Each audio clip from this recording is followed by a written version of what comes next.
kala jabne yaana kabi doona. dalka Jabbaan ayaa waxaa caado ah in hadduu ashuunka ama vaaska uu jabo, ashuunkaasna uu yahay mid taariikh leh, lama tuuro oo waxay sameeyaan inta la kooleeyo ayaa kooladii lagu daraa midab dahabi ah ama qalin ah si loo qurxiyo. ashuunkii marka la isku kabo ayaa wuxuu noqdaa mid tii hore ka qurux badan, xitaa qiimaheedii lacageed ayaa kor u kaca. annagana haddaan Soomaalinahay walaalayaal, sida ashuunkaasoo kale ayaan u kala jabnay. laakiin waxa hubaal ah haddii aan si dhaba u heshiino oo aan isu tanaasulno oo aan is aqbalno oo aan tagtadii daayno, timaadadii ogaano inaan soo saari doono qarankii hore ka qurux badan.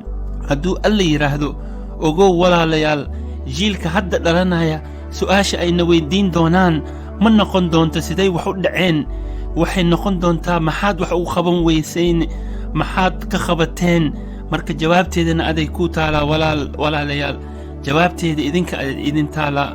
waa walaalkiin Baazi Busuri iyo barnaamijkii taxanaha ahaa ee horumar ummadaada. waa inuu maalinta khamiista hadduu ilaah yidhaahdo iyo muuqaal kaloo xiise leh hadduu alla yidhaahdo. daawasho wacan, mahadsanidin.